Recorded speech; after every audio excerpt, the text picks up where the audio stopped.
expected in 2013 that a concept like that of Airbnb would work in a country like India.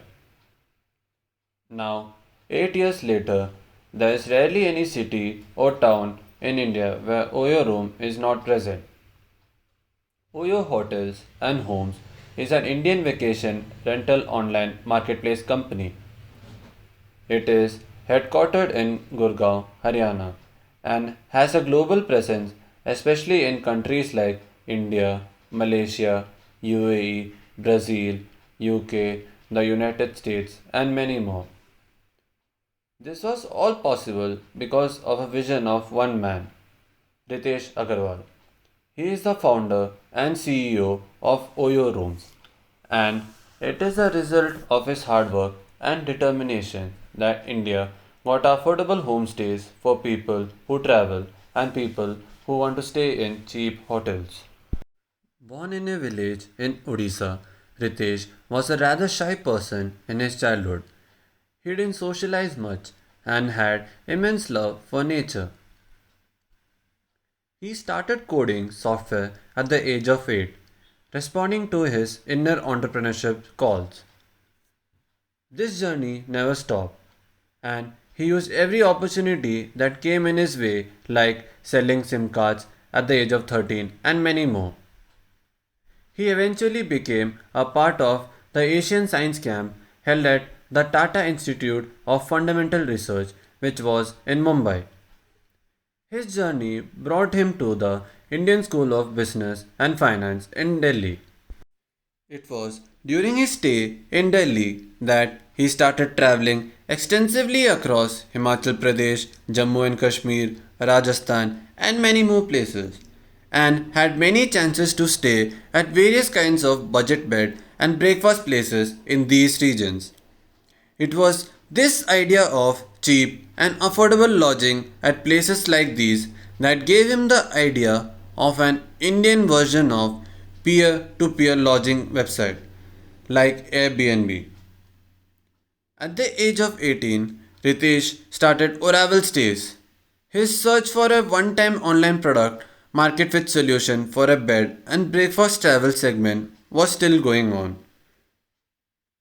By now, he was almost broke and had exhausted almost all of his funds in traveling and exploring experiences of different bed and breakfast places. Despite all this, it was accepted into the Accelerator program by Venture Nursery in September 2012. His major break occurred in 2013 when he was 19, when he was chosen for the Thiel Fellowship, which was started by Peter Thiel, a venture capitalist and also PayPal's co founder. He was offered $100,000 over 2 years together with guidance and other resources aimed at creating a startup by under 20 college dropouts. Back at business at 19 with the fellowship fund and the learnings, Ritesh had already had a hands-free experience on of having stayed at over 100 bed and breakfast places while running Oracle. He was more motivated now. He felt that it was amazing that he was being paid not to go to college. He found out that discoverability is not the problem, rather, it is the predictability and standardization of experiences that the customer are missing. To provide them with that experience, he renamed Oracle Stays and launched OYO Rooms in May 2013. Leisure and pilgrim travelers across 100 cities through a network of 1,000 hotels. That was his starting idea. The group started in 2013 based on technology leverage and was partnered with Green Oaks, Sequoia Capital, Lightspeed India, and DSG. They invested in the company to help build and scale the company. The company is an aggregate of the hotels like Ola is to their cabs. Pay less, live long for free Wi Fi, air conditioned, technology driven, hassle free check in, check out designed especially for backpackers, most of them foreigners. OYO Rooms was the first to identify the opportunity to initiate the process of branding the domestic budget hotel segment in the price range of Rs 1000 to Rs 3000. Earlier, the electronic presence of this segment was very vague. The quality and standards did not meet the promised parameters.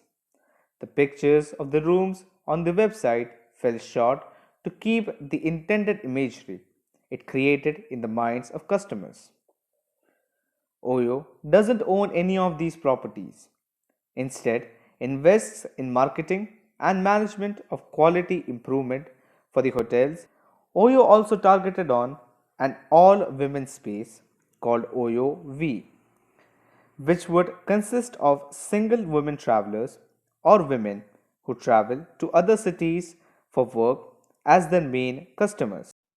When asked about his future plans, Ritesh replied, OYO is a product that has never been built or attempted before anywhere in the world. It is a Make in India initiative. He, in July 2019, purchased $2 billion in shares in the company, tripling his stakes.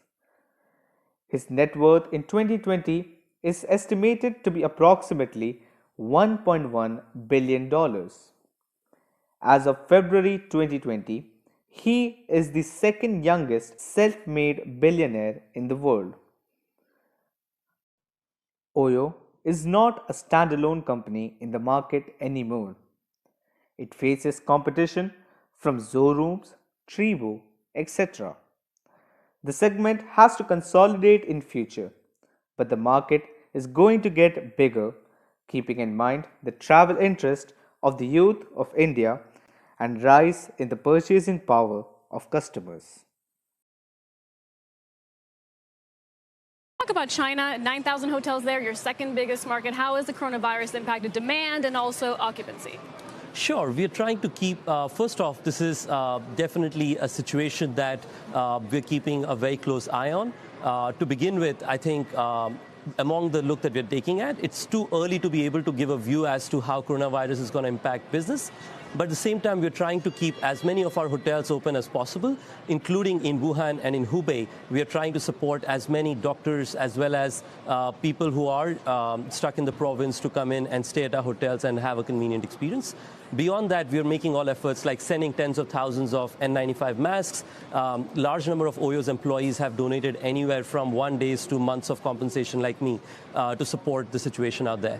I get that it's too soon to know like how this is fully going to affect the company, but how is it affecting the company, occupancy rates, for example, right now currently? And I guess what would be your sense of how things are unfolding on the ground through the lens of OYO? Sure. I think generally speaking, as you may imagine, travel is a segment that needs to be very closely looked at in a situation like coronavirus, as it was during SARS as well. I think what we're seeing at this point of time is different cities have different results because it's very province-oriented. So the provinces which are highly impacted, like Hubei, are definitely more impacted on occupancy than that of various other provinces that are not as significantly impacted. But at the same time, there's this new hospital that they've built, which came up in 10 days. Around the hospital, there are a couple of OYOs, which we are serving to doctors and other people coming to the hospital for really low or no prices, thanks to our asset owners. People are really coming together to support the situation on ground as we see it. Audio Jungle.